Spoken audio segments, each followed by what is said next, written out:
하도록 하겠습니다. 오늘 강연해 주실 선생님께서는 강남 하이퍼 입시 센터장이시고요. 저희 학원에서 좀 어렵게 모셨습니다 해가지고 오늘 좋은 말씀 많이 들으시고요. 궁금한 거 있으면 질의응답도 많이 해주시면 좋을 것 같습니다. 김영근 선생님이십니다. 네, 안녕하세요. 저는 강남 하이퍼 학원 입시센터의 김영춘이라고 합니다. 아까 어떤 어머니, 제가 다리가 아파가지고 요즘에 좀 다리를 다쳐서 무릎을, 그래서 좀 앉아 있었는데 어머니 두 분이 제 뒤로 이렇게 쭉 지나가시면서 그 말씀하시더라고요. 아, 애들이 엄마의 이런 수고를 알아야 될 텐데 이러고 딱 들어가시더라고요. 몰라요, 애들 그냥 차분히 공부만 잘하고 있어도 정말 다행이죠. 여기에 학생들은 아무도 없잖아요. 있나요? 아, 한 명 있나요? 대단하네. 오.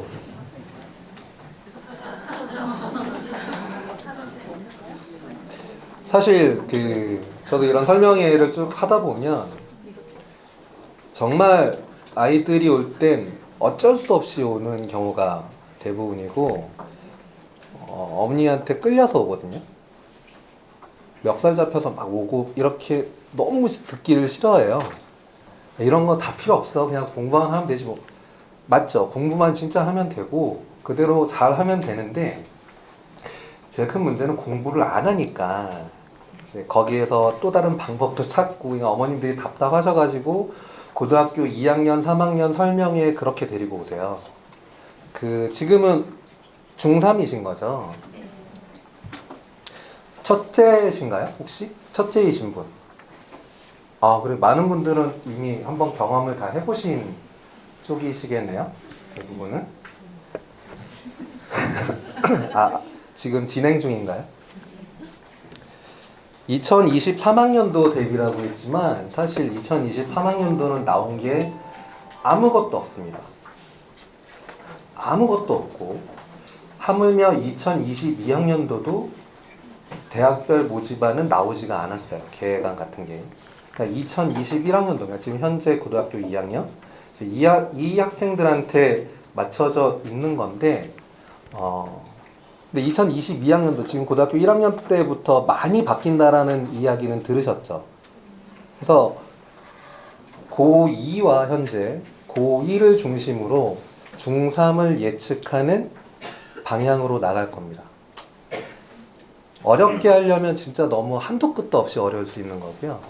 근데 그렇게 어렵게 한다고 해서 좋은 건 아니거든요. 그래서 오늘은 가장 심플하고 간단하게, 대신 이제 핵심적인 부분들만 찝어서 말씀을 드릴 테니까 편안하게 그냥 좀 쉽게 들으시면 될 것 같아요. 너무 막 어렵게 생각하지 마시고. 그리고 지금 여기 학원 원장님께서 이렇게 PT를 자료로 만들어 주셨는데 그 안에 전부 다 있는 내용이니까 뭐 필기 이런 거는 별로 없으셔도 될 것 같고요. 내용만 잘 좀 들으셨다가 한 가지 부탁드리고 싶은 말씀은 뭐냐면, 오늘 들으신 내용을 아이들한테 전달하려 하지 마세요.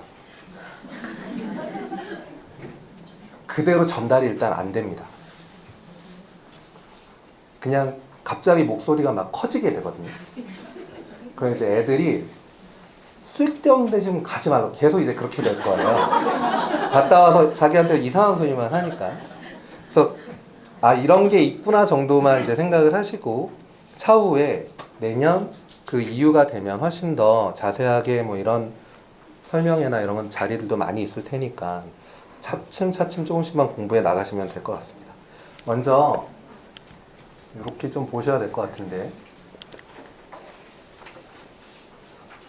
말씀드린 것처럼 2021학년도까지는 이제 결정이 다 났습니다.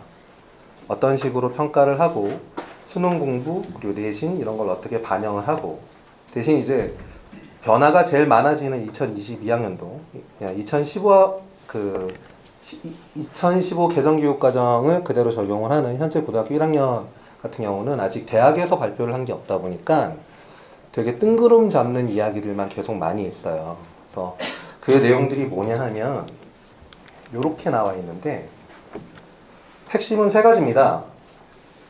요즘에 안 그래도 말이 너무 많아요. 수능으로 정시 확대를 해나가야 된다 가 첫 번째. 그래서 2022학년도에 일단 확정이 된 건 무조건 30% 이상을 뽑아라. 이렇게 얘기를 했는데 중요한 건 정시에서 30%를 뽑아야 된다는 얘기는 아닙니다. 무슨 말이냐 하면 교과 전형이라고 수시에 있어요. 그 교과 전형과 합쳐서 30%가 넘어가면 돼요. 그냥 무조건 수능으로만 뽑아야 되란 얘기는 아니라는 거.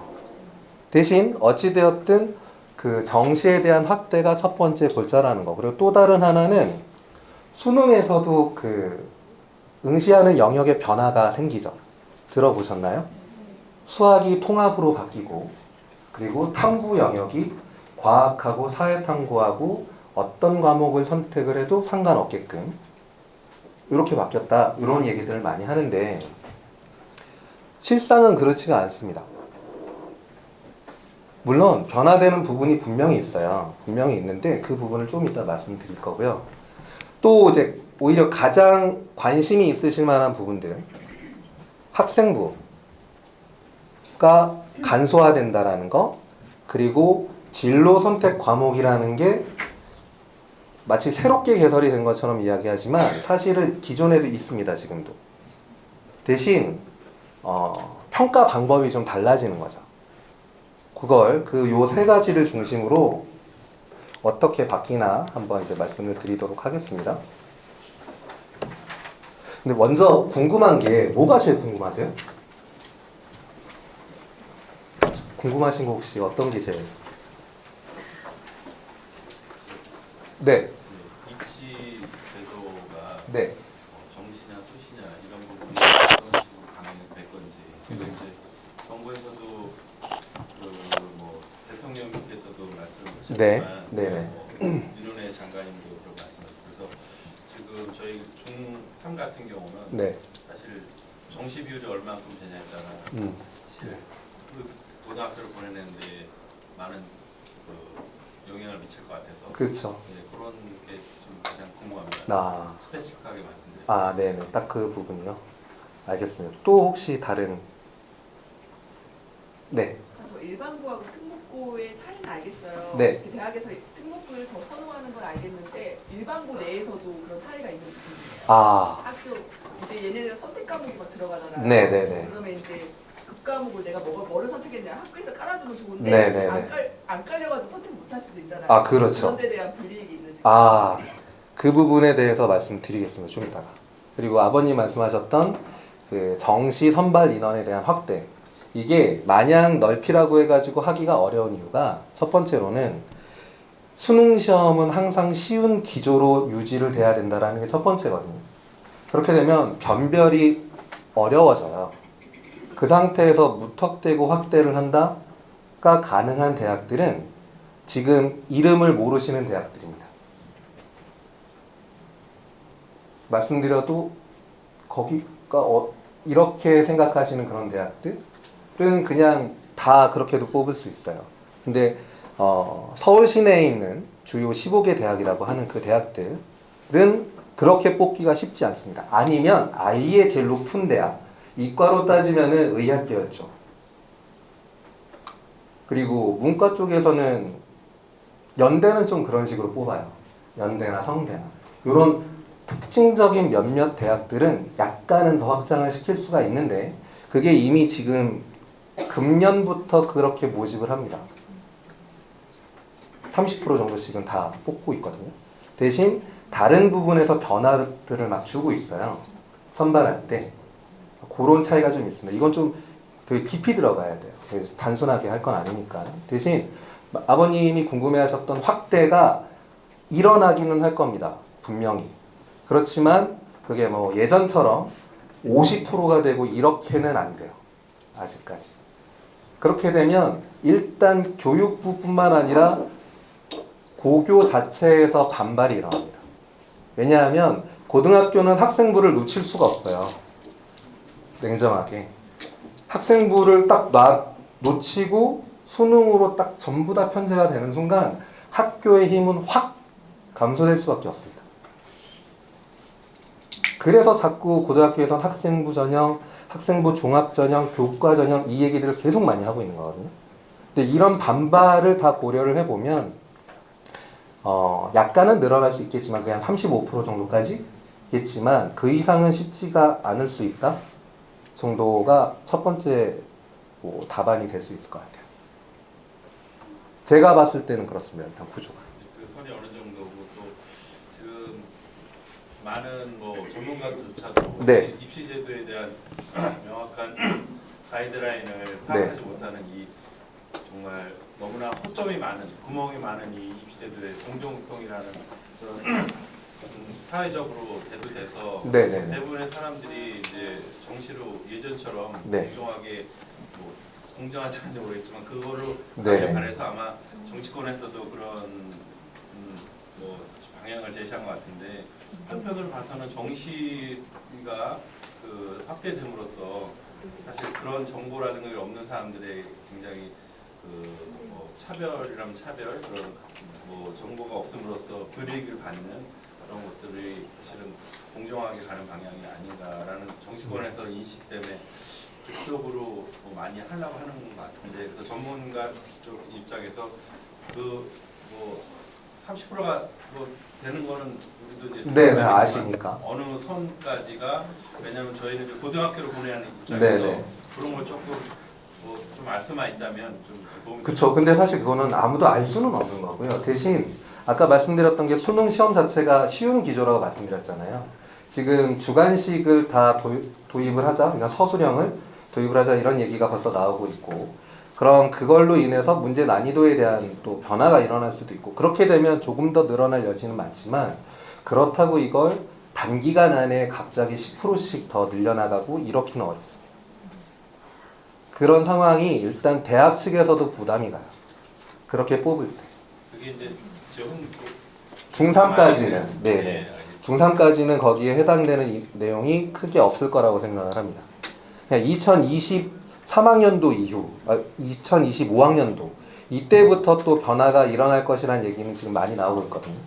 근데 지금 현재 여기 자제분으로 계신 부모님들께서는 2022학년도랑 별반 차이 없을 거라고 생각하시고 들으셔도 전 무방하다고 생각을 해요.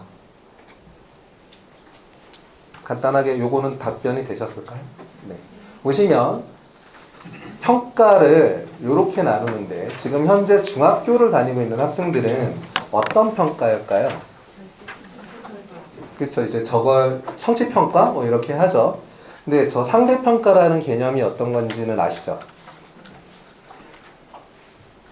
수능에서는 요 과목들이 이렇게 상대평가가 되는 거고요. 안 나오네요. 위에 나와 있는 지금 주요 과목들이 상대평가를 하고 절대평가가 이제 영어, 한국사 뭐 이런 식으로 쭉 나와 있는데 지금 2022학년도 바로 현재 고등학교 1학년 학생들부터는 이 빨간색이 된 게 수학이 여긴 가나로 구분이 되어 있잖아요. 이게 이과하고 문과거든요. 이렇게 합쳐지는 겁니다. 수학 1, 2가 합쳐지게 되고 선택 과목이 이제 3가지가 돼요. 그 선택 과목이 이렇게 나오게 됩니다. 저쪽에 보시면 2022학년도만 쭉 보셔도 되는데 수학 1, 2가 공통이 되고 확통, 미적, 기하 중에 이제 선택을 하게끔 만들어 놨거든요. 근데 문과 애들이 뭘 선택할까요? 이과 애들은요? 기하는요? 대부분 좀 그렇게 할 확률이 높겠죠. 그런데 이과에서도 확통을 할 수도 있겠죠. 고등학교에서 뭐 공부를 할 때도 내신 따기는 확통이 좀 더 쉬울 테니까 미적보다는 아무래도 함수나 이런 쪽에 대한 게 좀 더 어렵게 되니 확통 쪽을 좀 더 쉽게 생각을 해서 저기에 대한 구분을 짓지 않는 대학이라고 한다면 저걸 선택해도 상관이 없겠죠. 그래서 확률 통계에 대한 비율 자체가 훨씬 더 늘어날 겁니다. 이과생들이 그쪽으로 들어갈 테니까. 그럼 상대적으로 미적에 대한 부분들은 조금 더 줄어들 수밖에 없고 기하는 정말 없겠죠. 그런데도 저걸 선택을 하는 아이들이 있을 거 아니에요. 저기에 대해서 보정 점수를 주는 방법을 평가원에서 올려놨습니다. 되게 복잡해요. 일반 표준 점수를 구하는 방식이 있는데 내 점수에서 평균을 빼고 그거를 표준 편차로 나눈 다음에 곱하기 20에 더하기 100하고 이렇게 하는 방법이 있어요. 그게 일반적인 표준 점수를 구하는 방법이거든요. 근데 저기에서는 저 각 과목들 선택한 아이들의 뭐 표준 편차와 평균과 이런 것들을 나누고 곱하고 한 3단계를 거쳐요. 그렇게 해서 보정 점수를 만들어 준 다음에 다 같이 합산을 해서 하겠다라고 일단은 그렇게 어려운 말을 풀어놨습니다. 저는 이거를 왜 어떻게 생각을 했냐면 보세요. 수학 원투는 공통이잖아요. 그리고 확통하고 미적하고 기하는 어찌되었든 선택이잖아요. 그러면 선택 인원이 당연히 달라질 수밖에 없다 보니까 어찌되었든 이 안에서도 변별을 하긴 해야 되는 부분이 나와야 되지 않을까요? 그럼 선택 과목에서 변별을 하는 게 맞을까요? 아니면 공통에서 하는 게 맞을까요? 공통의 확률이 높다는 거죠.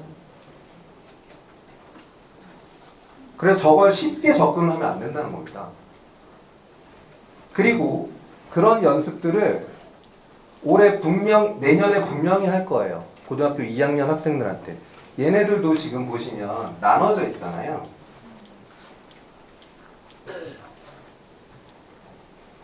수학 1 공통이고 수 2는 여기만 있고 확률 통계는 공통이고. 그럼 저 공통 부분에 대한 과목 난이도 조절 이런 연습을 평가원이 분명히 할 수밖에 없습니다. 시험을 해보지 않고 학생들한테 갑자기 이렇게 갖다 줄 수는 없는 거거든요.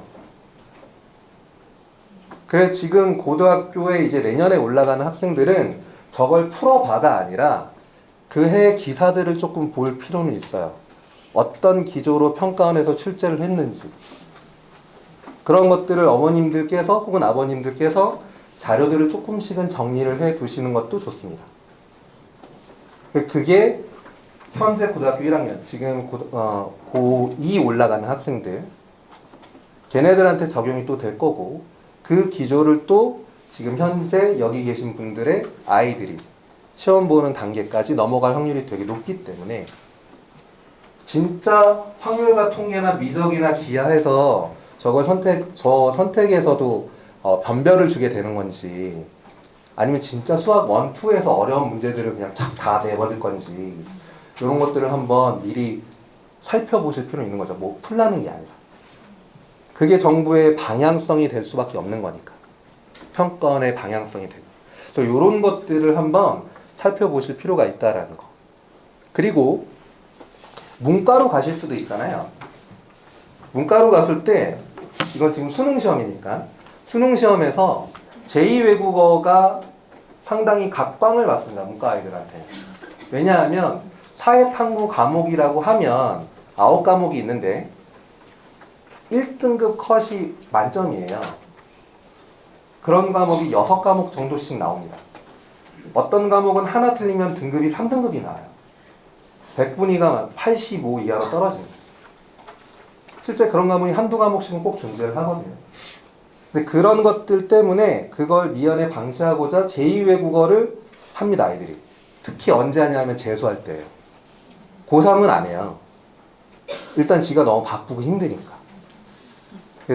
지금 재수하고 있는 모든 학생들은 다 한다고 보시면 돼요. 그 중에서도 아랍어를 합니다. 왜? 아랍어는 외고에 없어요. 전국에 있는 외고 중에 아랍어를 하는 데가 2군데 있습니다. 그리고 아랍어 글자는 보신 적 있으신가요? 지렁인데 거꾸로 가요. 진짜 보기도 너무 어려워요. 알파벳 자체가. 그래서 어렵습니다. 어려운데 알파벳만 외우면 좀 풀 수 있거든요. 그래서 그런 거를 하나 해놓게 되면 그건 그래도 1등급 컷이 막 만점 이렇게 가지도 않고 100분위가 되게 안정적으로 들어가는 과목이기 때문에 사탐 한 과목을 대체할 수 있는 여지를 이제 스페어로 만들어 두는 거죠. 그런데 그게 2022학년도부터는 전부 다 절대평가로 바뀝니다. 제2외국어가 상대평가가 아니라 그 얘기는 뭐냐면 아랍어에 대한 메리트가 없어진다는 거예요. 그냥 절대평가는 그 점수만 받으면 되는 거잖아요. 그리고 그 문제들을 지금처럼 어렵게 출제를 할 확률은 더 낮습니다. 절대평가로 일단 바뀐 거기 때문에 굳이 잘 모르는 아랍어를 할 게 아니라 뭐 좀 쉽게 접했던 고등학교 때 배웠던 게 독일어다 그러면 그걸 할 수도 있는 거고 일본어다 뭐 중국어다 한문이다 이런 걸 선택을 할 수도 있는 거죠. 제일 중요한 건 문과를 선택을 하실 분들은 어찌되었든 제2외국어 하셔야 돼요. 아, 우리 아이는 과탐할 건데요. 아, 그러면 안 하셔도 괜찮아요. 우리 아이는 문과지만 과탐을 할 겁니다. 뭐 이렇게 생각하시는 분도 계실 수 있잖아요. 그럼 그분들은 안 하셔도 괜찮습니다. 안 될 거예요, 아마. 힘들어서. 보통 그 정도가 되면 이과를 가죠. 아무튼 이런 변화들이 있으니까 아, 요런 게 변화가 있는 거구나. 사실 이거 지금 큰 것만 말씀드린 거거든요. 다른 거는 지금 모르셔도 돼요. 그리고 또 바뀔 부분들도 있어요. 근데 이거는 그대로 갈 수밖에 없는 부분이니까 요걸 조금 기억을 해 주셨으면 좋겠고, 요렇게 지정대학이 이미 나왔습니다. 수학에서 미적이나 이과는 미적이나 기하를 선택해야 되는 학교들 쭉 일단 26개 대학이 나왔고, 과학탐구를 이과에선 지정을 해야 하는 학교들이 쭉 나왔는데 좀 개명대가 갑자기 뜬금없잖아요. 의대 때문에 그래요. 여기서 이상한 뭐 여기가 어디야 막 싶은 대학들은 그냥 의대라고 보시면 됩니다. 물론 한양대 에리칸 아니고요. 세종대는 이건 미리 그냥 하는 거지만 세종대는 이 안에 있는 대학들 중에 인기가 제일 낮은 대학일 수밖에 없잖아요. 그런데 미적이랑 기하랑 했잖아요. 점수가 훅 떨어질 수밖에 없는 학교가 되는 거예요. 이런 학교가 이렇게 껴있으면 저희들이 이런 걸 판단을 할 땐 이것만 딱 보고도 일단 첫 번째로 아 올해 약간 좀 빵꾸날 만한 대학들 뭐 이런 식으로 좀 봅니다. 물론 진짜 나을지 안 나을지는 모르지만 그 나중에 경쟁률까지 보고 뭐 해야 되긴 하는데 일단 구조 자체가 그럴 수밖에 없어요. 전부 다 뭐 15개 대학 안에 들어가는 학교들이잖아요. 동국대하고 세종대 어디를 갈래? 이렇게 물어보면 당연히 동국대라고 얘기하지 않겠어요? 그러니 여기는 굳이 미적이랑 기하를 선택하는 이과생들이 저기를 점수가 낮을 수밖에 없다는 거죠. 그렇게 일단 생각을 해보시면 될 것 같고, 자 이게 이제 이렇게 돼 있는데 고1은 이렇게 해요. 현재 고1은 이건 무슨 의미일까요?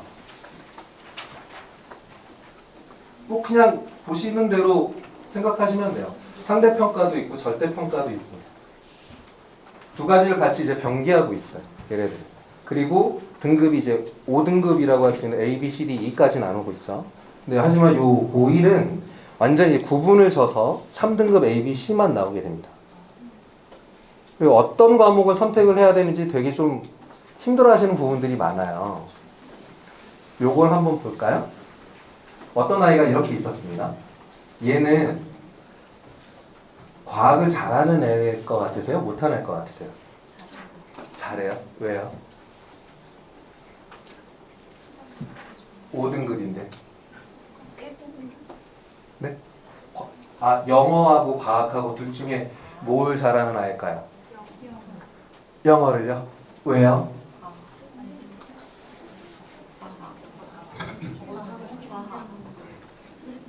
소위 이제 학생부 종합전형에서 학생부에 대한 성적을 판단을 할 때 어떻게 하냐 하면 보세요. 91점이죠. 88입니다. 이게 본인 점수거든요. 평균이에요. 59.82, 87입니다. 그리고 표준 편차가 20.3이고 3.2예요.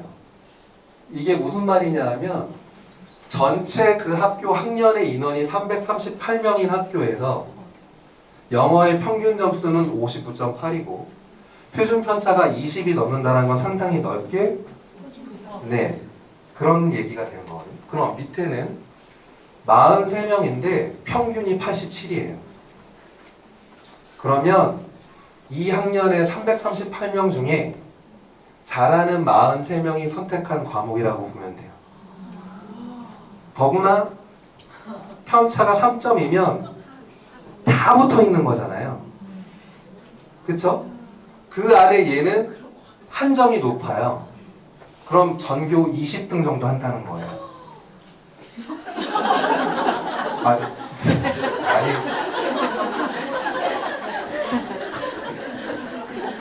괜찮으시죠?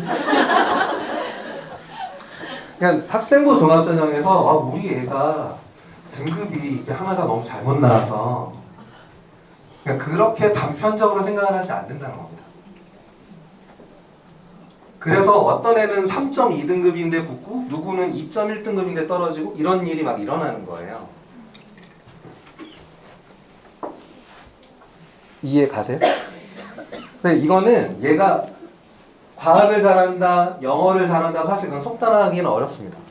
그래서 뭐 영어도 1등급이고 91점에 저 정도 받았으면 되게 잘하는 거예요. 그냥 뭐냐면 그냥 잘하는 애예요. 이 아이는 잘하는 아이입니다. 그냥 해석을 단순히 내신 등급만 따지면 5 곱하기 1, 2 곱하기 5 하면 15잖아요.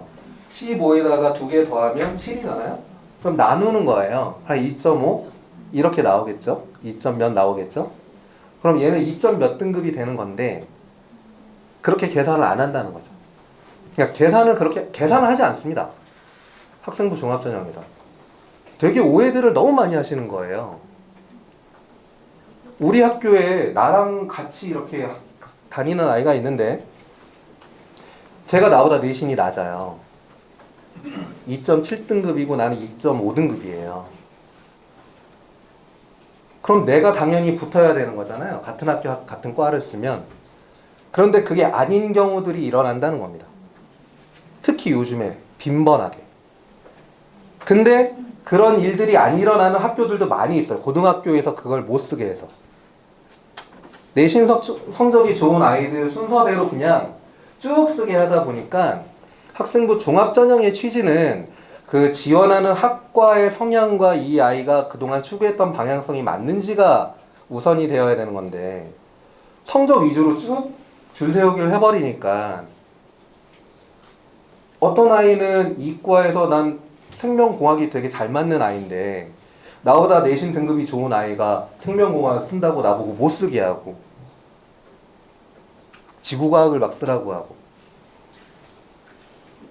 선호도가 생명공학이 좀 더 높으니까.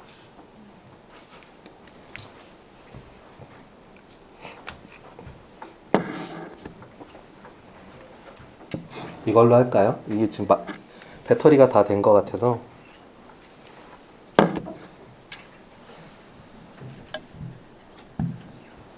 저렇게 과정에 대한 것들로 보는 겁니다. 단순히 어떤 하나의 결과만 가지고 저게 5등급이니까 못하는 거고 1등급이니까 잘하는 거고 그렇게 보지 않고 이 과정 자체를 보는 거다 보니까 어떤 식으로 그 학교에서 이 아이가 생활을 했고 어떤 것들을 선택을 했는지가 중요한 거예요.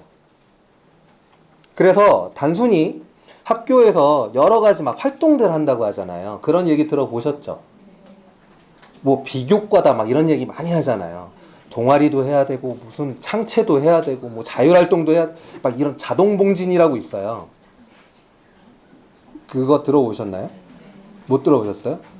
저도 예전에 처음 자동봉진이라는 얘기를 학교에서 들었을 때 저는 그 자동봉진이 무슨 말인지를 몰랐는데 저도 전문가라고 봤는데 그걸 모른 척하긴 그렇잖아요. 그래서 중요하죠 이렇게 얘기를 했는데 알고 봤더니 자율활동, 동아리활동, 봉사활동, 진로활동의 맨 앞 글자만 따서 자동봉진이라고 얘기를 하더라고요. 그런 활동들이 있습니다. 뭐 그런 활동을 해야 된다, 너무 많이 해야 된다 이런 얘기들 많이 들어보셨을 거예요. 학종을 하기 위해서는 활동이 무엇보다 중요하다. 근데 그 중요하다는 게 진짜 제일 중요한 게 저 얘기입니다. 교과 기반의 활동이 돼야 돼요. 모든 중심은 교실 내에서 이루어져야 됩니다. 앞으로 어떤 설명회들 많이 다니실 텐데 이 학생부 종합전형 있죠? 그러면서 생기부란 표현을 쓰는 사람이 있으면 그 사람은 잘못된 거예요. 왜냐하면 생기부는 언제 있었느냐 하면 2010년도 초반에 입학 사정관제 전형이라고 모집을 할 땐 생기부라고 했습니다. 생활기록. 근데 지금은 무조건 학생부라고 해야 돼요. 무슨 차이가 있냐? 학교가 빠져 있는 거예요. 입학 사정관제에서는 외부 활동까지도 다 기재가 됐습니다. 그러니까 오로지 중요한 게 학교 내 생활이 아니에요. 그냥 진짜 자기 스펙. 그걸 쌓는 게 제일 중요시 여겼는데 지금 이 학생부 종합 전형이라고 바뀌면서 제일 중요한 건 학교입니다. 그 중에서도 교실이에요. 그래서 요렇게 나와야 돼요.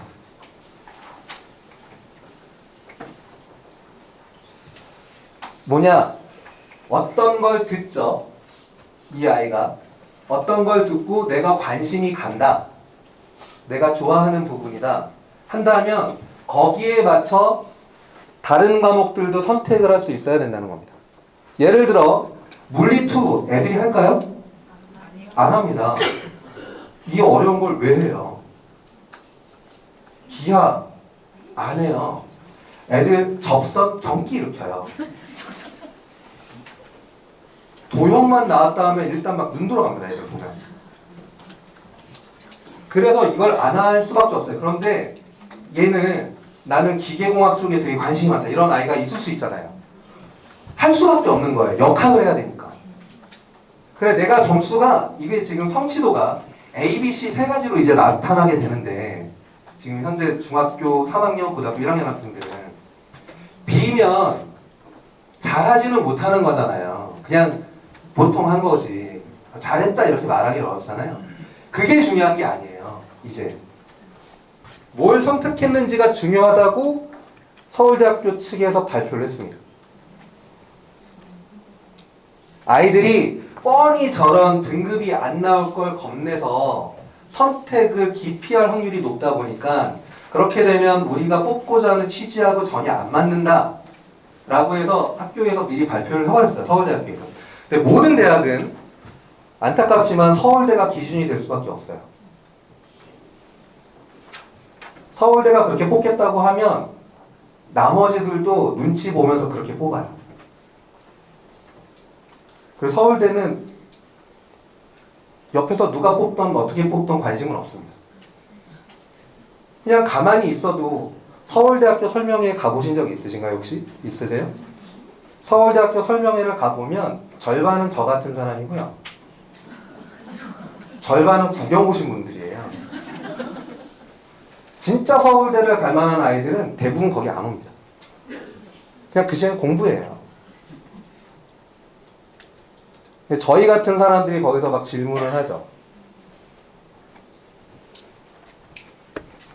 전국에 있는 고등학교가 2,000개입니다. 전교 1등만 모아도 2,000명이에요. 문이과로 1등씩만 해도 4,000명이에요. 서울대학교 한 해 뽑는 인원 자체가 3,300명입니다. 그러니까 알아서 가만히 있어도 오는데 굳이 우리가 어떤 기준을 낮추고 할 이유는 없잖아요. 서울대. 그 여파로 연대가 눈치 보고 고대가 눈치 보고 연고대 나오신 분들께는 죄송하지만 눈치를 보긴 봅니다. 요즘에 성대도 같이 뭐 그렇게 해서 그 학생들을 선발하는데 이 모든 과정이 대학은 진짜 우수한 학생을 뽑는 게 목적이잖아요. 그래서 어떤 빈틈들이 내 윗대학에선 뭐가 있을까? 그걸 보고 전형을 만드는 거거든요. 근데 학생부 종합전형에서 보시면 서울대학교가 우리는 선택 과목에 대한 걸 비중을 더 두겠다라고 했잖아요. 그러면 연대나 고대는 그럼 우리는 성취도를 조금 더 많이 볼 수도 있어라고 할 수도 있어요. 물론 그렇다고 해서 어떤 과목을 선택했는지가 중요하지 않아 이거는 아닙니다. 첫 번째는 어찌되었든 과목이 중요해졌어요. 지금 현재 고등학교 1학년부터는. 그래서 이과 쪽으로 무조건 마음을 굳히신 분이 계시다면 특히 그 중에서 공대를 생각하는 학생이 있다면 해야 됩니다. 그거 감안을 하셔야 돼요.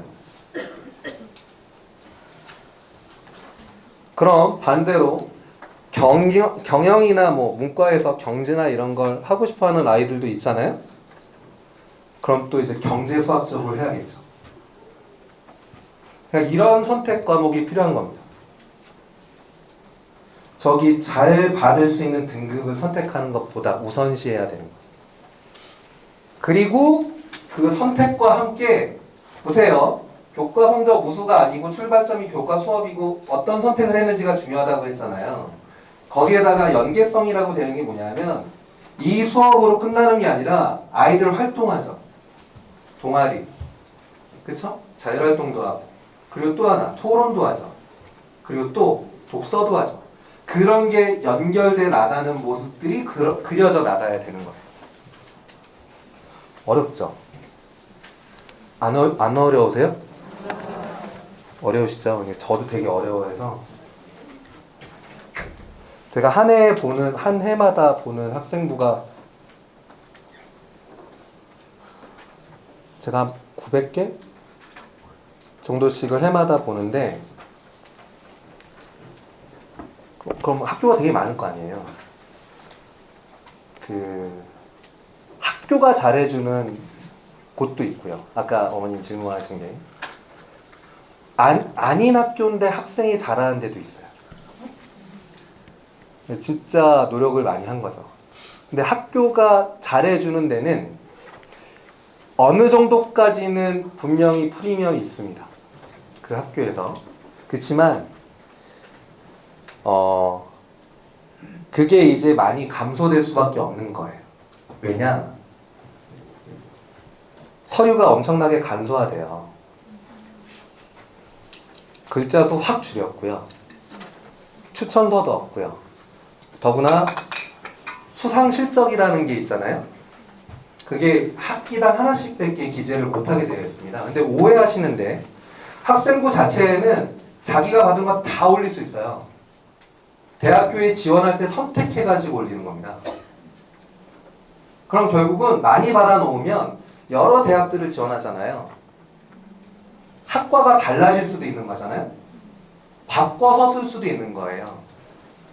많이 받으면 좋긴 합니다. 그래서 능력과 대신 자율동아리라는 게 있는데 자율동아리가 사실 5명의 아이가 모이고 어떤 담당 교사만 딱 배정이 될 수 있으면 몇 개를 해도 상관없었거든요. 이게 1년에 하나씩밖에 안 되는 거예요.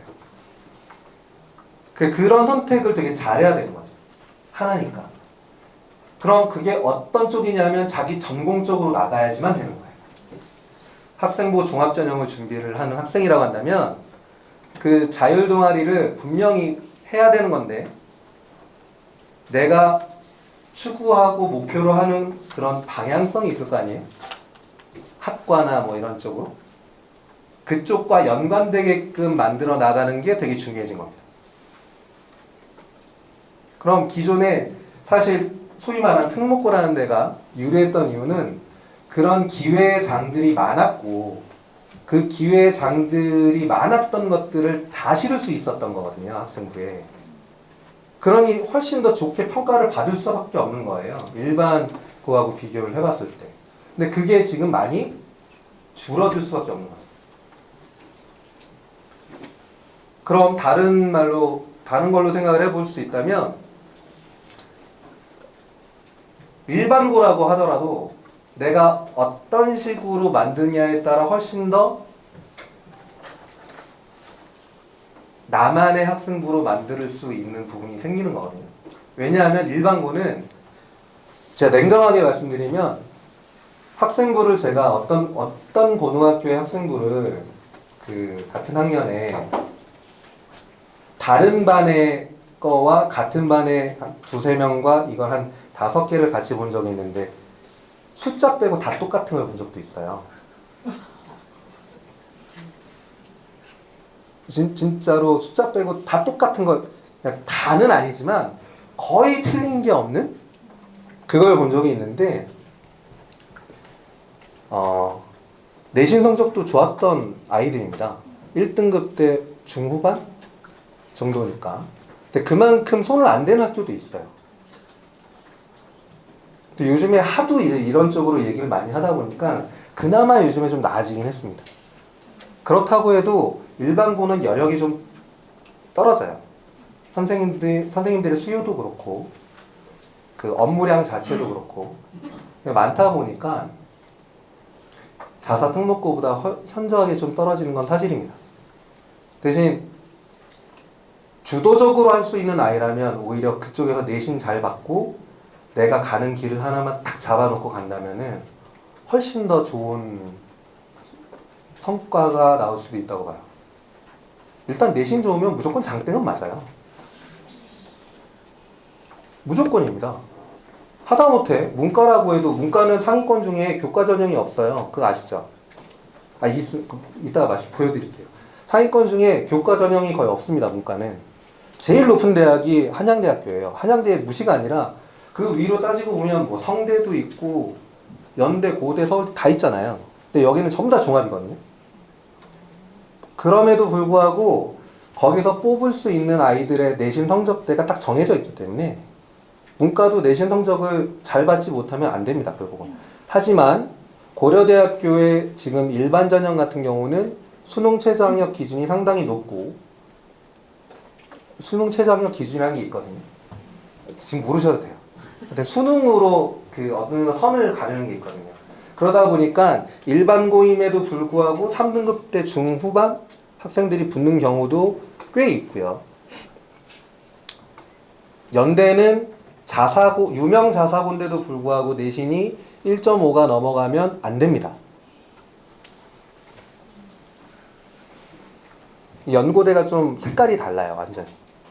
뭐 서울대는 그냥 다 잘해야 되고요. 그런 상황들이 있는데, 그래서 일반고에서 내신을 잘 받는 것도 나쁘진 않아요. 자사 특목고에 가가지고 잘못하면 또 치일 수도 있거든요. 뭐 어떻게 하느냐는 사실 이건 아이들의 성향에 따라 좀 달라질 수 있습니다. 경쟁심을 되게 좋아하는 아이들은 특목고가 나아요. 근데 칭찬을 좋아하는 아이들은 일반고가 낫습니다. 그런 아이들의 성향, 습성 이걸 조금 생각하시고 결정하시는 게 괜찮지 않을까 생각을 하고요. 지금 자꾸 이렇게 됐는데 보시면 요게 일반 선택 과목으로 학교에서 배정이 되어 있는 거고요. 저쪽에 우측에 있는 진로 선택 과목이 학생들이 선택을 해 나갈 수 있는 거예요. 자, 한 가지만 예를 들어 드리면 실제 학생이었는데 의대를 가려고 했어요. 이 아이가 고등학교 1학년 때부터 의대를 난 가야겠다 생각을 해서 그쪽 길로 쫙 준비를 했습니다. 그러면 과탐을 뭘 선택해야 될까요? 생명과학을 선택해야겠죠. 뭐 문과 쪽이나 뭐 이런 사탐 쪽은 뭘 해야 될까요? 꼭 그런 게 없을까요?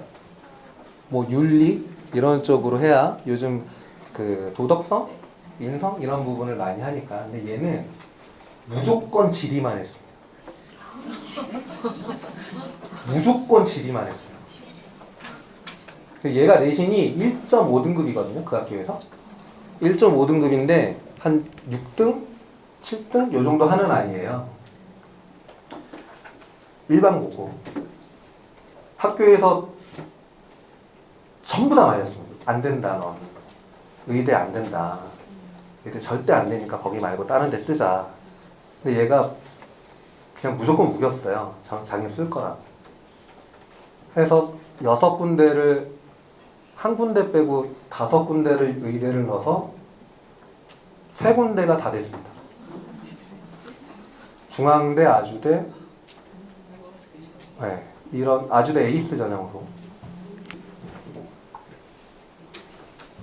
근데 이 아이의 학생부를 보면 의대가 당연히 뽑아갈 수밖에 없어요.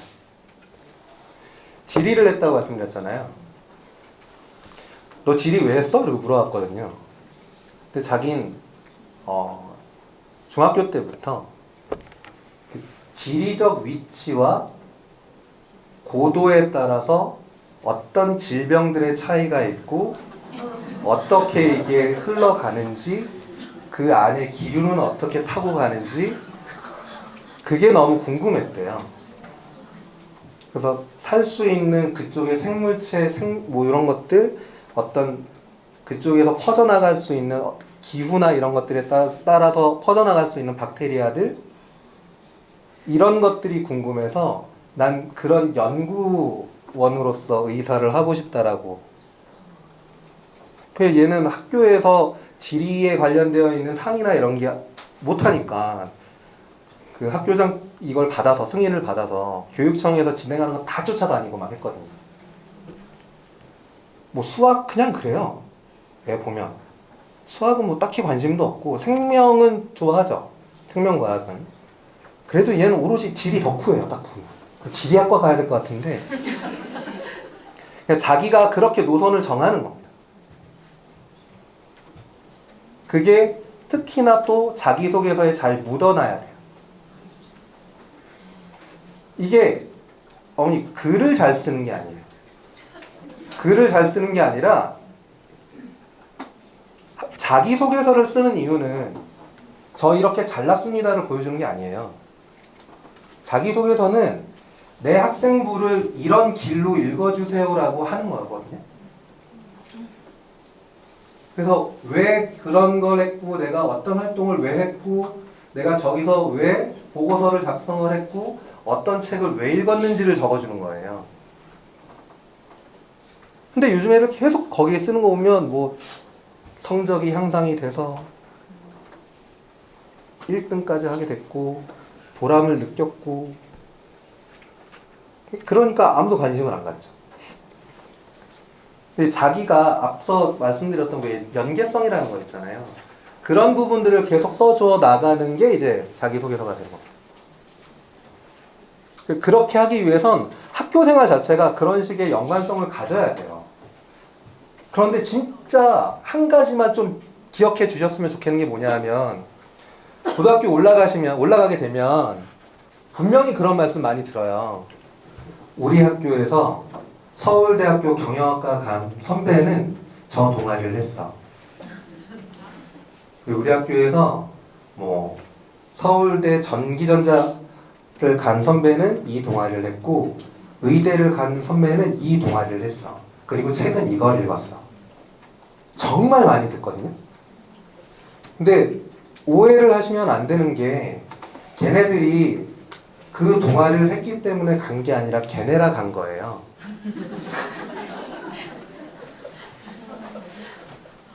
무슨 말인지 이해하시겠어요? 걔네라 간 거예요. 걔네라서.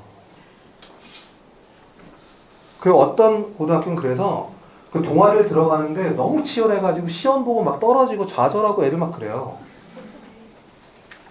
아 자기는 여기 난 꼭 여기 뭐 예를 들어 의대를 가야 되는데 아 이 동아리를 떨어졌어. 의대를 가면 되지. 왜 이 동아리가 목표가 되는지. 거기서부터 이미 헛심 쓰고 있는 거예요 아이들이. 그런 거를 좀 잘 기억을 하셔야 돼요. 무엇보다 중요한 게 그래서 독서입니다. 독서 그때마다 안 읽어도 돼요. 미리 지금 한 50권 읽어놨다가 조금씩 써놔도 상관은 없어요. 기억만 하고 있으면 되는 거니까. 관심사가 무엇인지 아직 지금 시간 많이 남아있잖아요. 올겨울에 책 좀 읽으라고 하세요. 책 좀.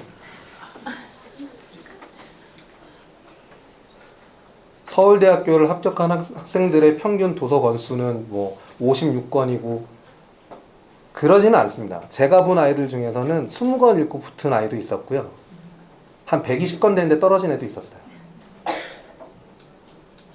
단순하게 어떤 정량적으로 판단을 낼 건 아니기 때문에 그래서 정말 좋아하는 게 뭔지 이런 것들을 같이 좀 고민해 주시는 그게 훨씬 더 중요한 거니까. 옆집 애가 이거 읽었대. 이렇게 하시면 안 된다. 이해 가세요? 어려우시죠? 제가 그래서 집에 가서 말씀하시지 말라고 아까 처음에 말씀드린 거. 뭐라고 말씀하시겠어요? 가셔가지고 너 책은 읽냐? 막 이러실 거 아니에요. 넌 뭘 좋아하는데? 막 이럴 거 아니에요. 그래서 애들이 뭐 난 롤 좋아하지? 이제 뭐 바로 그냥 방에 들어가! 이렇게 나가고 하니까.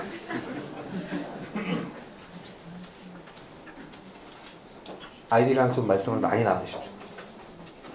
그래서 좀 많이 들어주십시오. 그게 진짜 중요합니다. 자, 아까 말씀드린 것처럼 어떤 게 이게 뭐가 중요한지 그걸 좀 잘 생각을 하실 필요가 있는 건 어떤 과목을 해야 되는지도 분명히 중요한 거고요.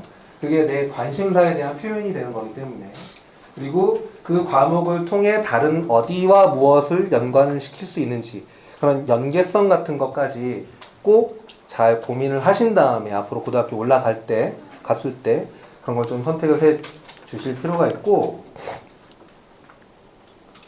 지금 글자가 아마 깨져가지고 그런 것 같은데 같은 얘기입니다.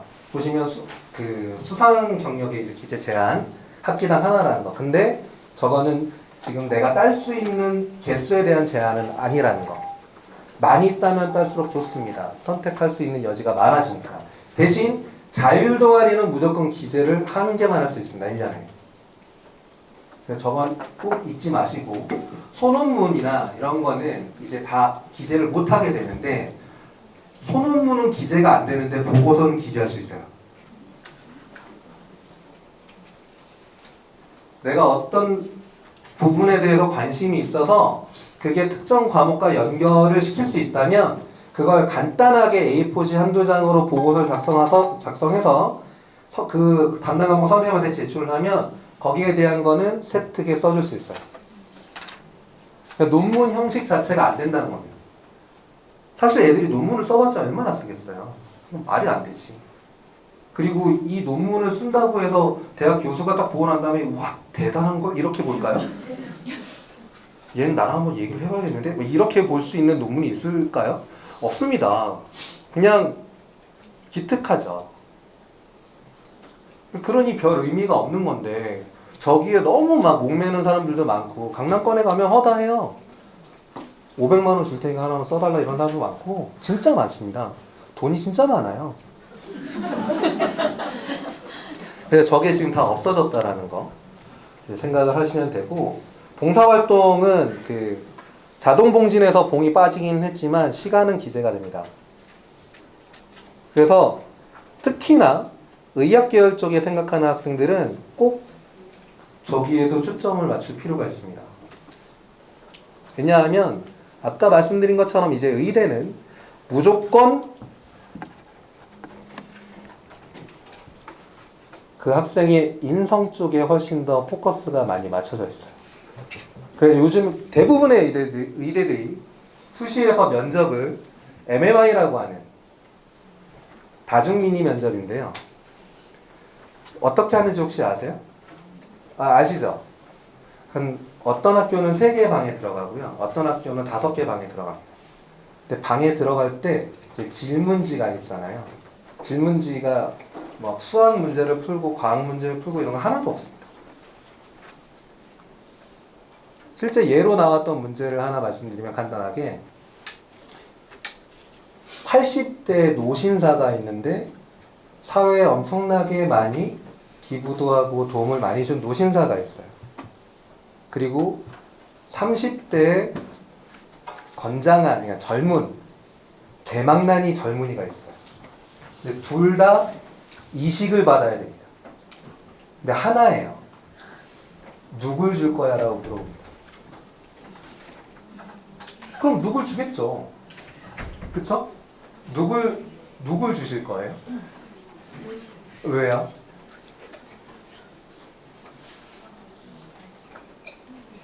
뭐 이거 어렵죠? 만약에 노인이 아니라 젊은 친구한테 기회를 줘야 된다. 뭐 이렇게 대답을 할 수도 있잖아요. 그러면 목숨의 나이에 따른 경중이 있나? 이렇게도 질문을 다시 되돌려주는 거거든요. 그러니까 아이들이 10분씩 방에 들어갔다가 2개 방 정도 들어갔다가 나오면 멘탈이 나가 있습니다. 그냥 저 방가 그 다음부터는 방에 들어갈 때마다 그냥 기계적으로 대답을 하고 네네 혼나고 나와요. 근데 이런 걸 왜 하냐 하면 응급 상황이 발생하잖아요. 논리적인 답변과 해법을 찾아낼 수 있을 만큼 이 학생이 어떤 생각을 가지고 있는지가 중요한 거거든요, 의사들이. 요즘 막 수술실에서 막 셀카 찍고 이런 거 많이 나왔잖아요. 이상한 애들 많아요. 그런 게 많이 회자가 되는 걸 그 병원도 알다 보니까 진짜 이런 어려운 문제들을 내는데 답이 없는 것 같지만 답은 다 있습니다. 뭐 쉽게 방금 전에 이제 말씀드렸던 이 문제의 답이라고 하면 먼저 신청한 사람이 우선이 되는 거예요. 의사는 환자들의 죄에 대해서 판단을 내릴 수 있는 사람이 아니고 병에 대한 진단과 거기에 대한 치료를 해주는 사람이기 때문에 우선순위는 먼저 온 사람이 돼야 되는 거거든요. 그러다가 툭 던집니다. 근데 늦게 신청한 사람이 네 친구면 뭐 이런 식으로 나가는 거예요. 근데 그것처럼 어떻게 이제 이런 마인드를 갖게 되는지가 중요한 거니까 그래서 봉사활동 쪽에서도 약간은 좀 연관될 수 있는 그런 게 좀 필요하다라는 거 생각을 해주실 필요가 있는 거고요. 자기소개서도 글자가 확 줄어듭니다. 특히나 이때 이제 고등학교 1학년 지금 2022학년도부터는 추천서가 다 폐지가 돼요. 학교 내에서 선생님이든 학교장이든 이런 추천서 자체가 없어지게 됩니다.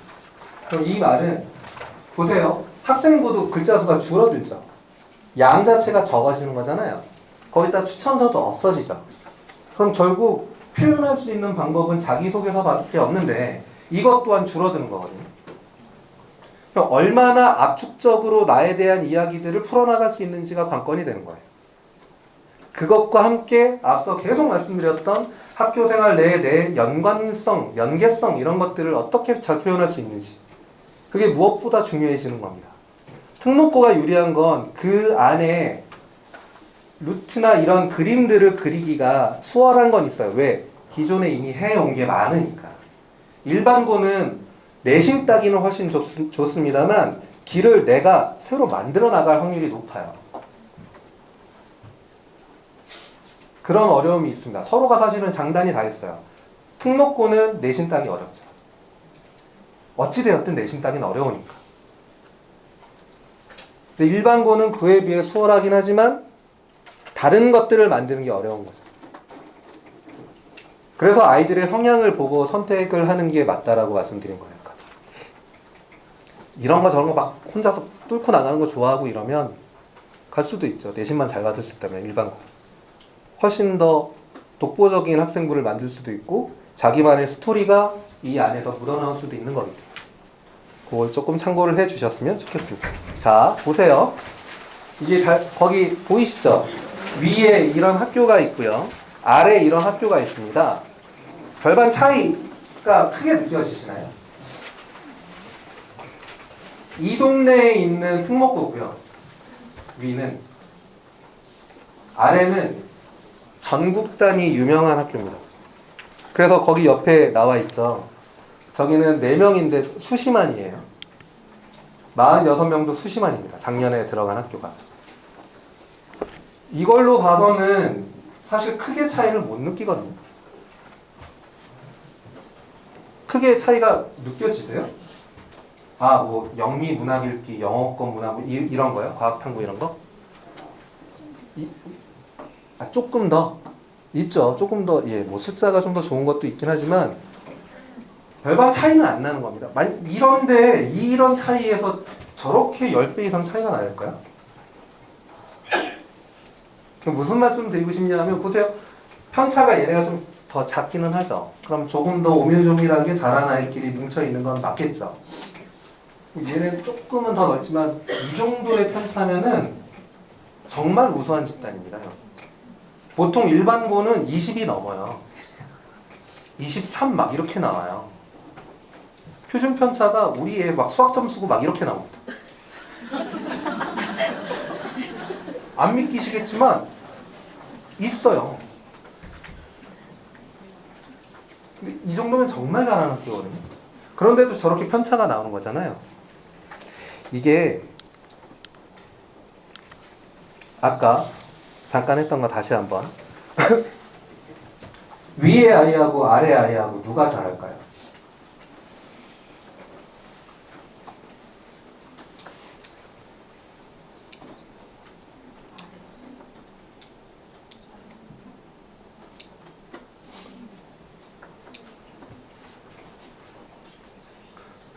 보통 수업할 때 애들이 이렇습니다. 자, 4등급, 3등급이고 얘는 5등급, 6등급이잖아요. 근데 아까 뭐라고 말씀드렸죠? 네, 평균을 보면 65고 60.5고 14.8이죠.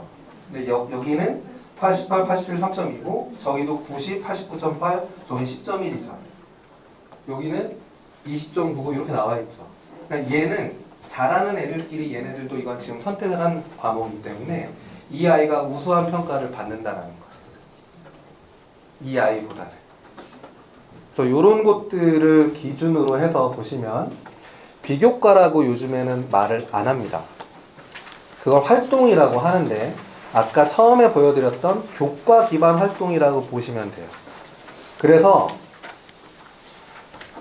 요 두 가지 교과 기반 활동과 연계성들이 어떻게 맞물려 나가는지 간단한 예를 하나 보여드리면 거기 이렇게 나와 있어요. 어떤 아이가 이게 실제 아이가 아니라 좀 다 수정을 했습니다. 실제는 보여드리면 안 되니까 수정을 다 했는데 살충제로 사용되는 물질을 화학에서 어떻게 했대요.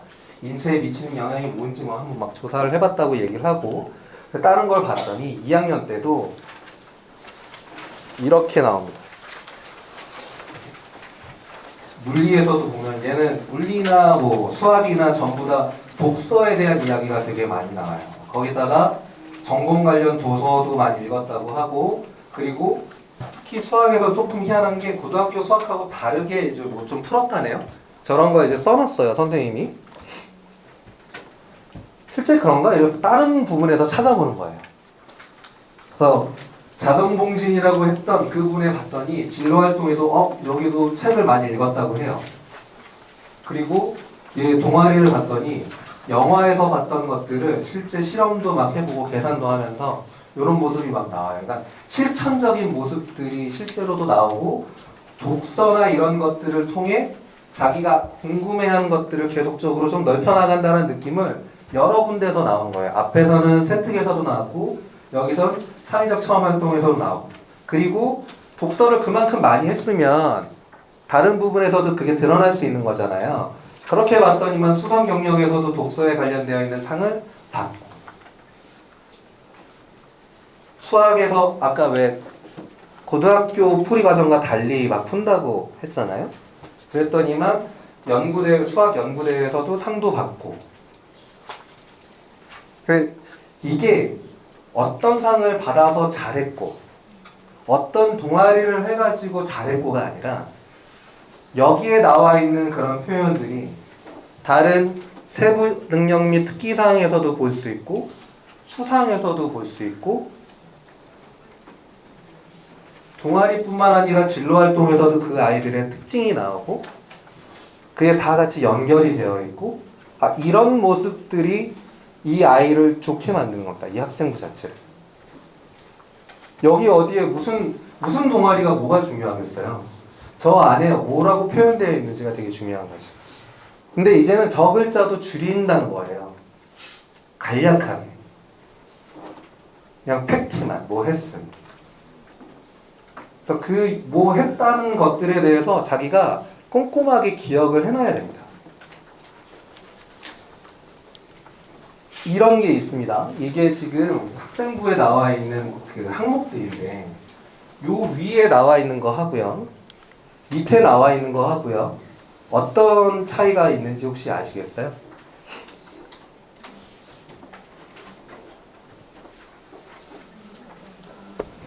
위는 그냥 수상, 자율, 동아리, 진로, 교과, 독서 저렇게 돼 있잖아요. 근데 아래는 수상에서부터 동아리도 가고 자율에서 봉사로도 가고 독서가 수상으로도 오고 막 오죠. 그 중에서도 가장 기준이 될 수 있는 바탕은 교과가 되고, 이게 서울대학교에서 바라는 그 학생부의 모델이라고 보시면 돼요. 그리고 추천서가 없어졌다고 말씀드렸잖아요.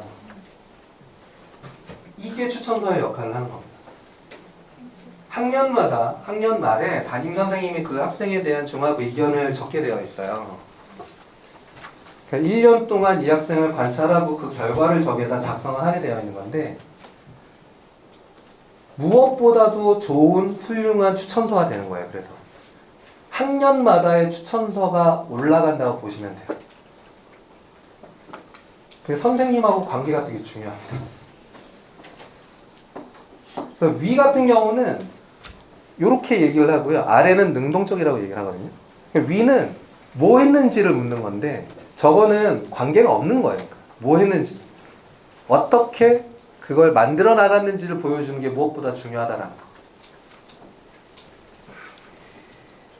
가장 시작은 다 교실이 됩니다. 교실에서부터 여러 가지 학습도 해보고, 뭐 지식도 활용을 해보고, 다 실험도 해보고, 협동도 해보고, 다 해보는데, 어찌 되었든 시작은 교실이 되어야 되고, 교실 내에서부터 시작을 하고 마무리가 그 학교까지 가면, 그냥 그 학교 내에서 다 이루어질 수 있도록 하는 게 무엇보다 제일 중요하다는 거. 이거를 잊지 않으시고 하셨으면 좋겠다라는 게 사실 이제 가장 말씀드리고 싶은 부분이다.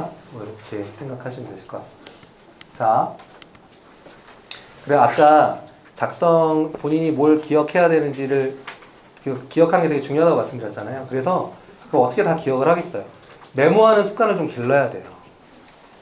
즉 중학교에서 고등학교 올라가게 되면 내가 뭘 했다 하면 왜 했는지, 뭘 했는지, 뭘 느꼈는지, 그걸 통해 다른 것 어떤 것들로 연결을 시켜 나가는지, 이런 걸 막 장황한 글로 장문으로 쓰라는 게 아니라 간단한 그냥 핵심어 단어들로만 구성을 해도 괜찮으니까 작성을 해서 그런 뭐 책자, 연습장, 뭐 이런 노트 이런 것들을 가지고 있으면 그게 고등학교 3학년 올라갔을 때 자기소개서 안에 들어가는 훌륭한 재료가 되는 거고 소재가 되는 거니까 꼭 이런 거 잊지 않고 잘할 수 있도록. 남자애들 안 해요. 누구보다 쓰는 걸 싫어하는 게 남자애들이기 때문에 남자애들 안 합니다. 플래너도 안 쓰잖아요. 애들 플래너 막 쓰라 그러면 수특, 수학, 영어 뭐 이런 거 알아요. 여자애들은 여학생들이 좀 꼼꼼하죠. 뭐 이거 그리고 뭐 스티커도 붙이고 그것도 오버예요. 그거 꾸미는 시간에 그냥 책 한 달 더 보는 게 나아요. 어떨 때는 얘가 이걸 만드는 게 목적인지 뭐 그런 아이들도 있어요. 자기만 알아볼 수 있게끔 글을 좀 쓰면 되긴 하지만 일단은 뭐 이 중에 핵심은 기록이라는 거, 이걸 꼭 잊지 않으셨으면 좋겠고, 요거를 하나 좀 보여드리고 싶었던 게 뭐냐면 교육부에서 발표를 한 겁니다. 아래쪽을 보시면 좋을 것 같아요. 열람 제한 필요 항목이 무엇인지 물어봤어요. 그래서 학부모, 학생, 입학사정관, 뭐 교사 이거 다 물어봤거든요. 근데 뭐 다른 거 빼고 학부모들과 입학사정관, 평가자들이 생각할 때 가장 1순위가 뭔지 한번 보시면 보이세요? 부모님들은 교과 세특을 열람하면 안 된다 라고 했죠. 몇 프로가? 34%가. 그런데 평가자는 행동 특성 및 종합 의견을 보면 안 된다. 몇 프로가? 네. 전혀 딴 생각들을 하고 계신 거예요. 부모님들하고. 교과 세특 어느 정도는 있죠. 그런데 사실 진짜 열람을 하면 안 되는 건 우리가 봤을 땐 저거다. 저 얘기는 다른 말로 보다 중요하다. 특히 바로 조금 전에 말씀드렸죠. 추천서가 없어졌다. 그럼 더더군다나 더 저걸로 그 아이에 대한 평가를 할 여지가 많아진다.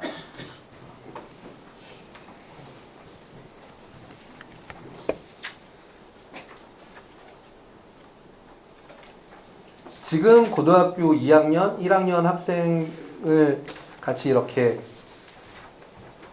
같이 계신 뭐 부모님들이 계시다면 저런 부분들이 2022학년도 현재 고1부터 그렇게 포함이 되는 거잖아요. 고2한테도 분명히 실험을 합니다. 저런 평가의 기준을. 안 하고 바로 하진 않아요. 올해 고3인 학생들한테도 어느 정도는 잣대를 갖다 댈 겁니다. 추천서 없이도 한번 점수를 매겨보고 추천서를 누구도 한번 매겨보고 고등학교 유형도 거기서도 나눠보고 여러 가지 실험들을 할 겁니다.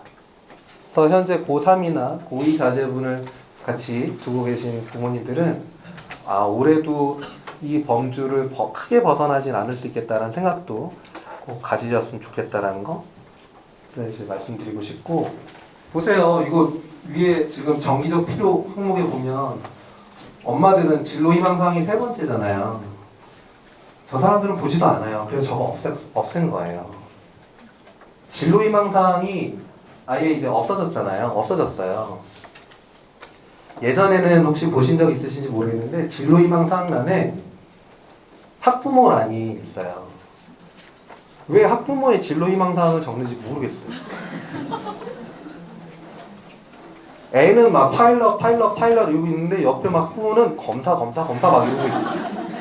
그게 무슨 의미가 있어요? 그리고 저것 때문에 정말 질문도 많이 오거든요. 선생님, 저희 애가 고2 때까지 의사를 했는데 지금 성적이 좀 고2 후반에 떨어져가지고 생명공학으로 바꾸면 나을까요? 막 이렇게 보지도 않아요. 관심도 없어요. 애들 저거는 다 바뀔 수 있는 거 아닌가요? 근데 저희 진로 희망사항이 항목이 없어졌지만 진로 활동란에 저런 부분들을 쓸 수는 있어요. 근데 너무 연연하진 않으셔도 됩니다. 어차피 별 신경 안 써요. 이렇게 한번 생각을 해봐 주시면 좋을 것 같아요. 이거는 아까 왜 우리 고등학교에 개설되지 않은 과목들 그럼 좀 불리하지 않을까 아까 어머님이 질문하신 거 있잖아요. 서울대학교에서 발표를 한 책입니다. 이거 지금 입학처에 들어가시면 다운로드 받을 수 있는 거고요. 고교생활 가이드북이라고 실제 서울대학교에 학생부 종합전형으로 이제 들어간 지균이나 아니면 일반 전형으로 이제 들어간 학생들이 거기 방금 하셨던 그 질문에도 똑같은 질문이 있어요. 여기 안에. 나는 어떻게 공부했다가 쫙 책자로 잘 나와 있습니다. 학종에 대해서 한번 관심 있으신 분들은 요거 보셔도 되고, 그리고 또 하나는 4개 대학교가 있어요. 서울여대, 명지대, 그 다음에 숭실대, 국민대 요 4개 대학이 진로 선택 과목을 뭘 하는 게 좋을지 진짜 우리는 아무것도 모르겠다라고 하시는 학부모님들이 좀 많이 있어서 일반론적이기는 하지만 이런 과목을 이 학과에선 선택하는 게 좀 더 낫습니다라고 얘기를 해놓은 가이드 책자예요. 인터넷에 저렇게 딱 치시면 바로 나옵니다. 선택 과목 가이드북이라고. 저것도 이제 그냥 다운받으시면 돼요. 저거 다 오픈되어 있는 소스이기 때문에 저거 한번 참고하셔서 우리 아이가 관심 있어 하는 학과를 가기 위해선 어떤 과목이 조금 더 유리할 수 있겠구나. 그리고 우리 학교에 개설되지 않은 과목을 내가 해야 내가 원하는 학과를 갈 수 있는데 그럴 때는 어떻게 해야 될까는 이쪽에 고교생활 가이드북 이걸 참고하신 다음에 한번 좀 보시면 괜찮을 것 같습니다. 자, 이거를 잠깐 보여드릴게요. 2022학년도부터 서울대 정시에 대한 비중을 많이 늘려라. 30% 이상 해야 된다. 이런 얘기가 막 나오다 보니까 대학 측에서 되게 혼선도 많이 일어나고 사실 그런 게 있습니다. 그래서 일단 인원 자체가 금년부터 많이 들어요. 보시면 아시겠지만 이미 금년부터 저렇게 늘어납니다. 저 인원은 어디서 많이 빠지냐 하면 논술에서 다 빠집니다. 논술에 다 빠지고 학생부 종합전형에서 몇 명 빠지는 데도 있지만 거기가 아니라 학종에서는 특기자가 빠집니다. 과학인재 혹은 어학인재, 어학우수자 뭐 이런 특기자가 다 빠지게 되고 대부분은 논술에서 많이 빠집니다. 근데 웃긴 얘기로 정시에서 또 논술을 부활해야 된다는 얘기도 사실 지금 있어요.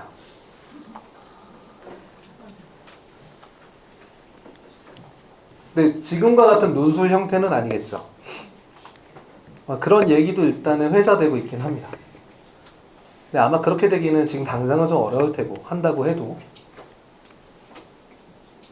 지금 현재 중학교 1학년 이하나 돼야 아마 그런 게 나타날 수 있지 않을까? 좀 보시면 될 것 같은데, 자, 이때 특히나 현재 고등학교 1학년 때 이게 지금 다 밀려서 그런데 약대가 부활을 해요.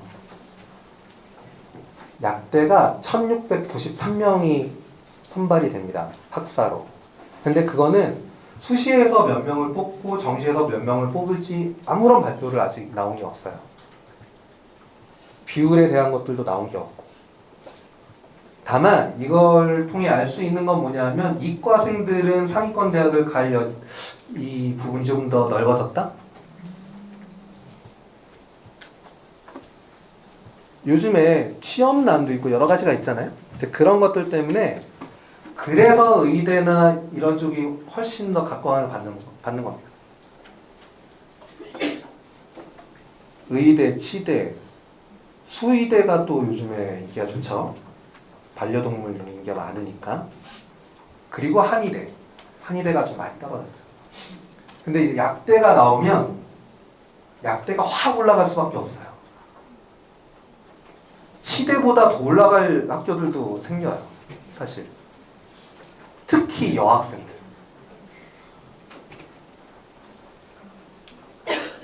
숙명여대, 이화여대 대표적인 학교들 아마 어마무시하겠죠.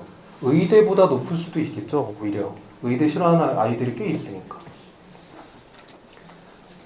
어찌되었든 요렇게 근 1700명 정도가 늘어났다는 것 자체는 최상위권 학생들한테 이과, 자연계열의 최상위권 학생들한테 진짜 엄청난 호재가 되는 겁니다. 성적이 좀 안 좋다? 그럼 그냥 서울대 가면 돼요. 서울대는 너무 좀 그냥 이미지가 너무 그렇다, 산이 너무 높아, 그럼 연대 가도 돼요. 문과는 해당 사항 없습니다. 걔네는 그냥 힘들어요. 문과는 진짜 계속 힘들어요. 문과에서 서울대 가려면 예를 들어 수능에서 2개 틀려야 돼요. 전과목에서. 그런데 수학만 2개 틀리면 또 떨어집니다. 그 정도면은 서울대 의대예요. 이과로 따지면. 그리고 문과에서 연대 고대를 가기 위해서 진짜 틀리는 개수를 막 조합을 해봐도 5개 안쪽이거든요. 영어는 절대평가니까 뺀다고 쳐도. 근데 그 정도면 수도권 의대까지 갈 수 있는 자연계에서 개수로만 따지면 그만큼 문과 애들이 되게 힘들어요.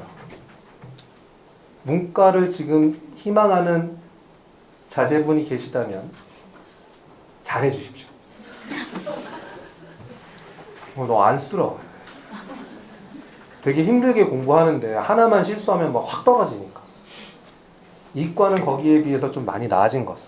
그래서 이과로 돌리셔야 된다는 말씀을 드리는 게 아닙니다. 오해는 하지 마시고요. 상황이 이렇게 됐다라는 거 참고를 해주시면 될 것 같고, 이게 또 하나가 좀 변수가 있어요. 왜냐하면 이거는 금년도부터인데, 그러니까 내년도부터인데 연세대학교가 면접형이라는 게 있어요. 그냥 이런 전형이 있습니다. 이 전형이 260명을 모집을 했었는데 얘는 그냥 내신 좋은 애들 지원을 하면 되는 거였거든요. 근데 이제 이게 추천을 받아야 돼요. 이런 추천 전형으로 쫙 생긴 겁니다. 이런 게. 여기는 이미 있던 학교들이죠. 그냥 이런 추천 전형은 교과 전형이라고 보시면 돼요. 근데 연대는 그 교과 전형이긴 하지만 전형 방법이 좀 달라. 이거 너무 복잡한데 얘는 무슨 Z 점수라고 막 그런 걸 써요.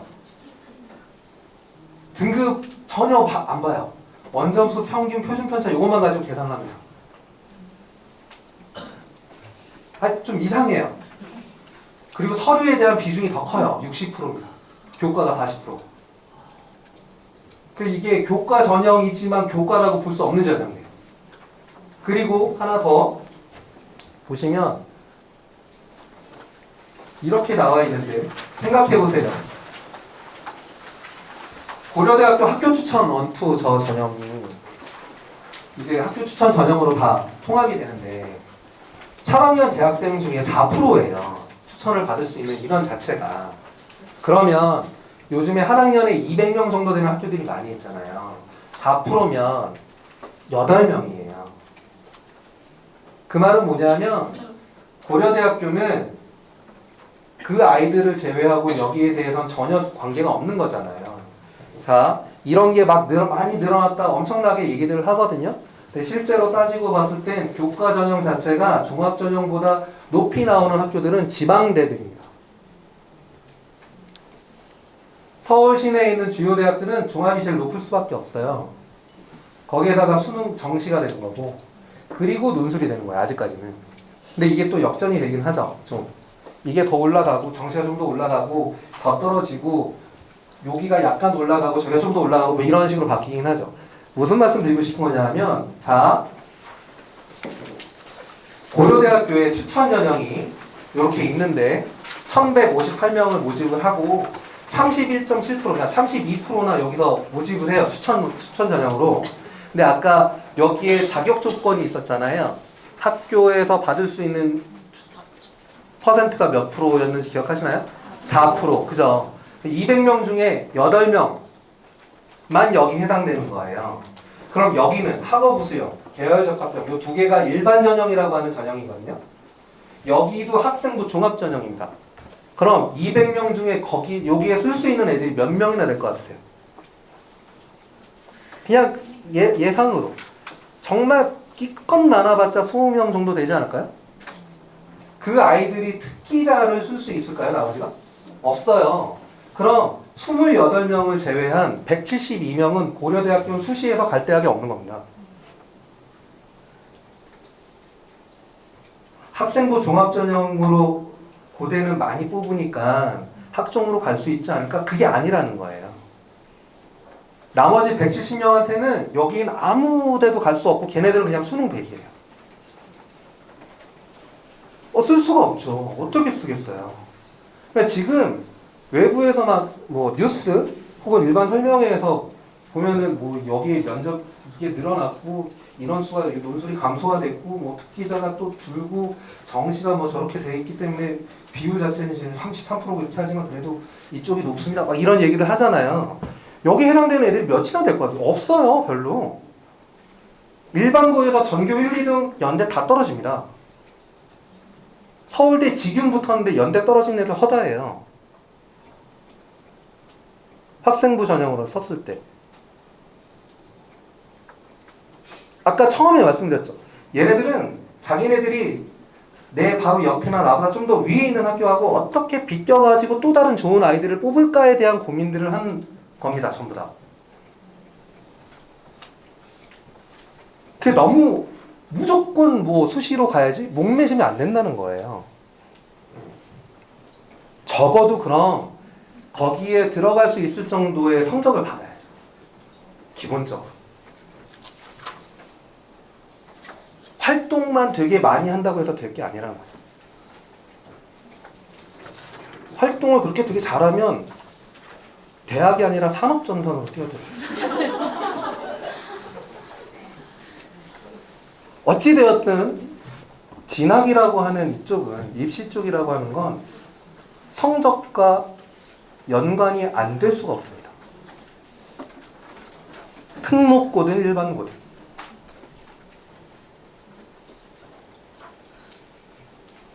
특목고는 외고 같은 데는 추천 전형 못 받아요. 못 받습니다. 추천을 못 해요. 독일어과 있죠? 스페인어과 있죠? 영어, 일어, 누구를 추천을 해요? 여기 각 과마다 1, 2등이 다 이렇게 받으면 될까요? 싸움 나요. 못 받은 아이 엄마들한테 3등 정도 되는 엄마한테 항의 들어옵니다. 우리 애가 성적이 더 좋은데? 이렇게 나오는 거죠. 그리고 외고는 그래서 서울대 직윤도 못 쓰는 거예요. 그럼 걔네들은 일반 종합이 되는 거니까 이거 빼고 이 중에 뭐 어디를 쓰던가 그 인원이 얼마나 되겠습니까? 이게 녹록치 않다는 걸 좀 기억을 하셨으면 좋겠습니다. 이게 이렇게 있는데 어떤 애가 내신을 이렇게 딱 받았어요. A하고 B하고 둘 다. 근데 둘이 이제 내신이 1.7이라고 딱 똑같다고 생각을 하세요. 근데 B라는 애는 수능에 대한 경쟁력이 여기에요. 그리고 A는 여기에요. 어떤 식이냐면 A한테 얘가 지금 1.7등급인데 쌤, 저 수시 뭐 어떻게 지원해야 될지 좀 상담 좀 해서 이렇게 오거든요. 그러면은 먼저 저도 똑같이 물어보는 게 너 수능 얼마나 나와? 뭐 이렇게 물어봐요. 그러면 한 0.8%? 0.7%? 이렇게 나와요. 이렇게 얘기를 하면 가 공부나 해. 저 그냥 그럽니다. 내신 1.7등급인 애한테. 그냥 단적인 예를 들자면. 왜냐하면 0.78% 정도가 나온다. 수능으로. 그럼 얘는 스카이급을 갈 수 있는 애거든요. 그럼 1.7등급이면 스카이를 못 갑니다. 그럼 이게 무슨 의미가 있어요? 그럼 서울대부터 연대 고대까지 쓰고 성대를 쓸지 안 쓸지를 고민을 해봐. 왜냐하면 성대는 썼다가 잡혀가면 네가 수능을 잘 봤을 때 그럴 수 있잖아. 그거 고민을 해봐. 이 정도가 되는 거죠. 아니면 논술을 그냥 응시를 해놔. 뭐 이렇게 얘기를 합니다. 근데 B라는 애한테 물어봤더니 자기는 수능이 한 7, 8% 나온다고 이제 얘기를 하죠. 그러면 앉아봐. 이렇게 이제 시작을 하는 거죠. 왜냐하면 수능으로 7, 8%면 동국대학교가 안 돼요. 그런데 1.7등급이면 중대 이상을 갑니다. 내신으로. 그럼 얘한테는 내신에 대한 경쟁력이 B한테 있는 거죠. 근데 A한테는 내신에 대한 경쟁력이 없는 거예요. 똑같은 점수지만. 수능 공부를 하라는 이유는 수능으로 대학을 가라는 얘기가 아니라 내가 가질 수 있는 여러 가지 경쟁력들 중에서 가장 좋은 것들이 뭐가 될지 모르니까 저걸 통해 내가 좀 더 높이 갈 수도 있는 거잖아요. 이쪽에 집중을 분명히 해야 된다는 이야기를 하는 겁니다. 내신으로 대학을 가면 안 돼가 아니라 뭐 이걸로도 갈 수가 있겠죠. 더구나 아까 말씀드린 것처럼 고대는 최저학력 기준도 높아요. 그게 뭐냐면 기준선을 줍니다. 그 아까 보셨던 학업 우수형, 계열 적합형 이런 것들이 수능 최저학력 기준이라고 해서 국어, 영어, 국어, 수학, 영어, 탐구 요 네 과목 합계 뭐 6, 등급 합 6 요런 기준을 두거든요. 그럼 1, 1, 2, 2 정도 나와야 되는 거잖아요. 그거 되게 높은 거예요.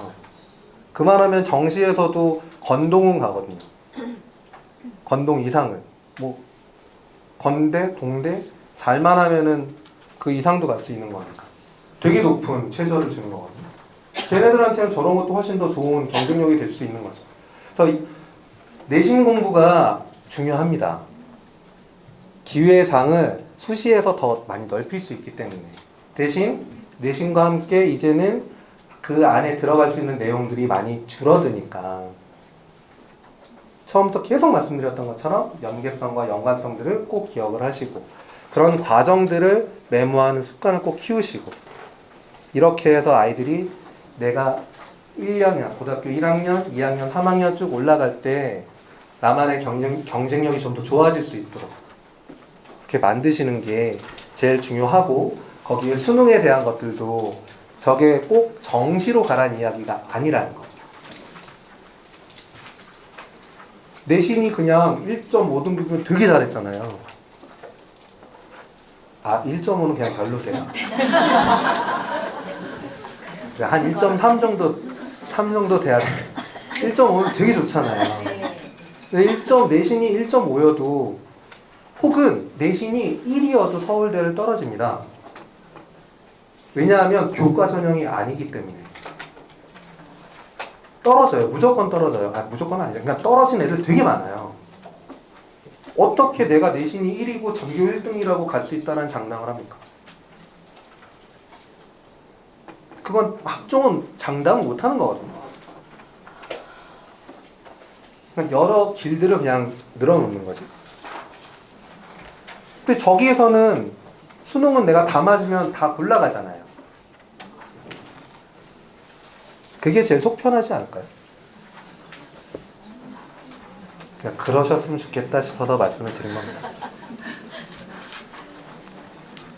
지금 뭐 여러 가지 이야기들이 있지만 사실 학생부하고 수능에 대한 이 기조 자체가 바뀌진 않습니다. 안에 내용들이 조금씩 바뀐 거지 어떻게 만들어 나갔는지 뭐 어떻게 짜 나가야 될런지 이런 것들을 오늘 간단하게나마 말씀드린 것처럼 학생부를 좀 기억을 하셨으면 좋겠고 수능에 대한 것들도 정시로 대학을 가기 위해서란 생각이 아니라 수능이 왜 중요한지도 방금 전에 말씀을 드린 거니까 저기에 대한 인식도 꼭 하시면서 꾸준하게 반복을 해야 돼요. 수능은 하나만 뭐 이렇게 보고 잠깐 내신 기간처럼 뭐 1주, 2주 안에 쫙 보고 난 다음에 저 시험을 본다고 해서 성적이 확 오르고 저 시험은 절대 그렇게 볼 수가 없습니다. 그래서 이제부터 고등학교 올라가게 되면 저런 수능형에 대한 공부도 학습도 분명히 필요한 거니까 같이 병행해서 할 수 있게끔 학생들한테 좋은 지도나 길잡이 역할을 좀 해주셨으면 좋겠습니다. 제가 오늘은 여기까지고요. 뭐 늦은 시간에 너무 길게 했네요. 일단 지금까지 기다려주셔서 너무 감사드립니다. 네, 고맙습니다.